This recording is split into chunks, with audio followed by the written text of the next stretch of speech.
At the end of this level, we're going to see the puzzle again. And here, I'll tell you what I think the puzzle means. Each of these games represents an idea that was on Coda's mind at the time that he was making it. And the puzzle is a way of closing the door on a previous chapter of his life before moving on to the next one.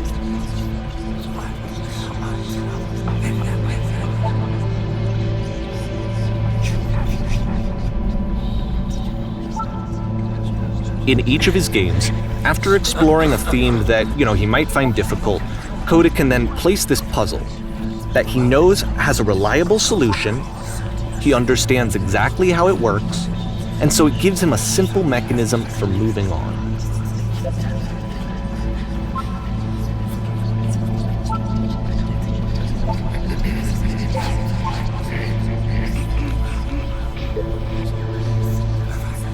And because there's this dark area between the doors, a space between spaces, before you move on, you get to pause. Just for a moment, a few seconds to reflect on and let go of the events that led you here. To step back and connect the pieces together. To grasp at that elusive bigger picture.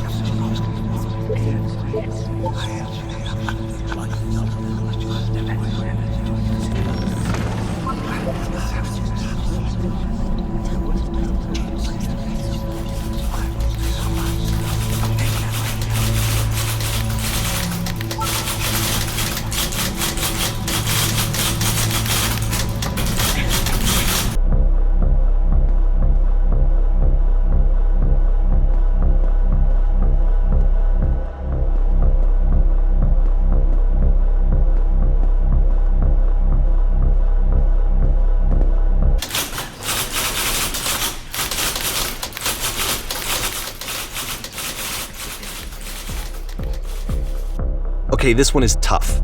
It's gonna kinda just spin its own wheels for a few minutes. Hang with it.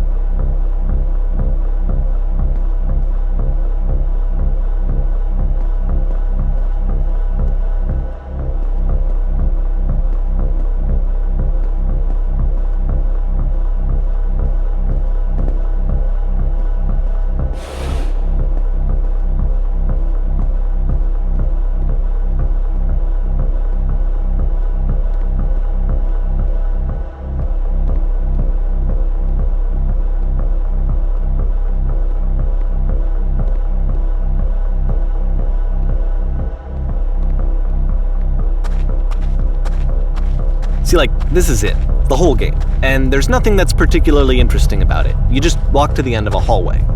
Except, for some reason, Coda gets really fixated on this prison that has all of this modern furniture. And I don't know why, but he decides he needs to revisit this prison. He's gonna start over, use the same assets, turn it into something else. Okay, cool, here's version 2.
There's a bit more to this one, but still it's not really communicating anything. It's kind of just weird for weirdness' sake.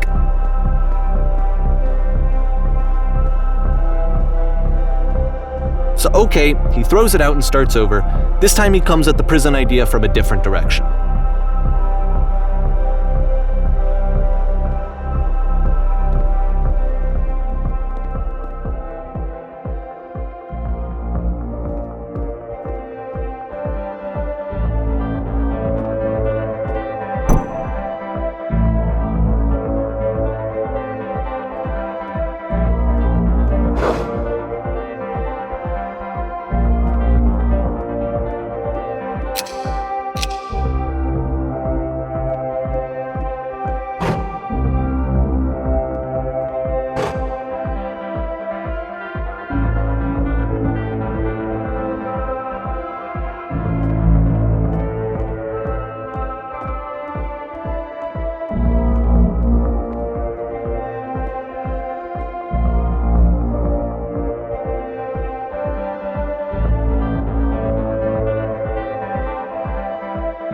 And of course, now the table is gone and you can't begin the chain of events to escape.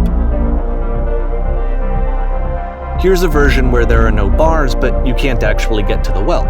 And then a version where the inside of the prison is the outside and the outside is the inside.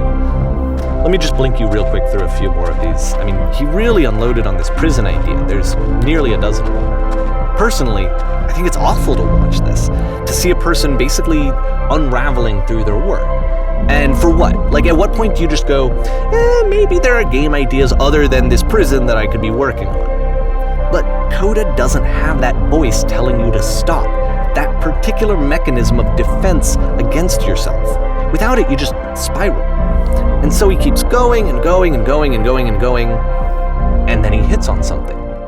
And he likes it. And that's it. He's done. He stops making prisons. This is the very last version of the prison game that he created, and the reason I think it works is that the prison is not actually in it.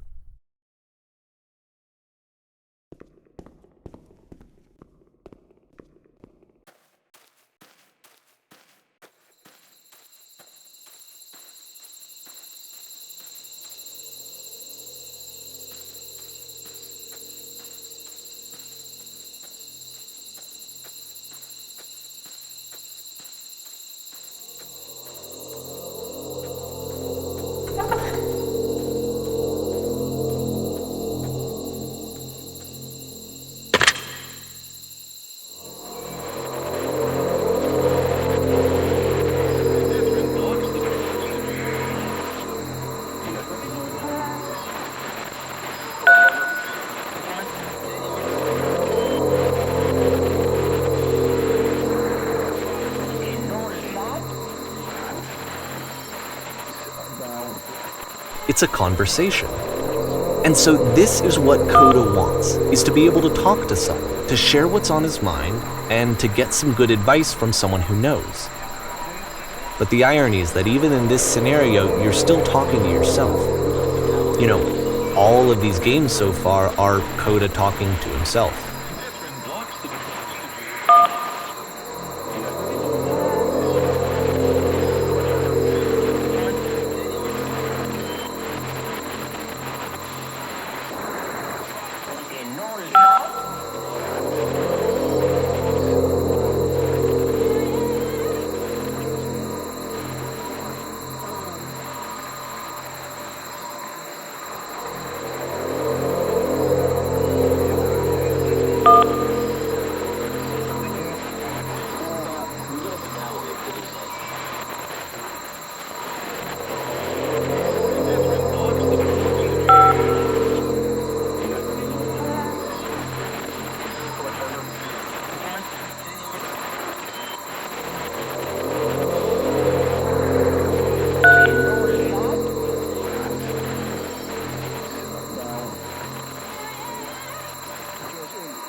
I can see why he considers this a fitting conclusion to the prison games. After all of the obsession and frustration, just to be told by someone you can trust that things are going to be okay. Wouldn't that be nice? So what would it look like if Coda wanted to make a game about talking to someone other than himself?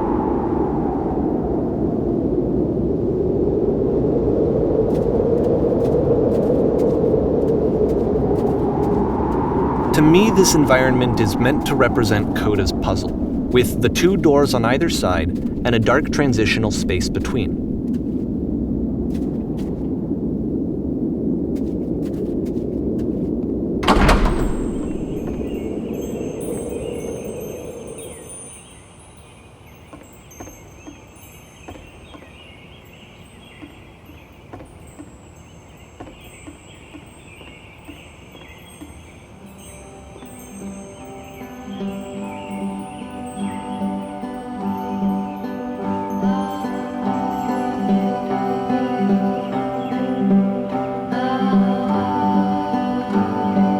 You'll notice that the quality of the art is a step up from previous games, including this new and improved chat system, which he started using from this point on. From here on out, he begins putting much more effort into the visual polish of his work, and this particular game took 2 months to create as a result.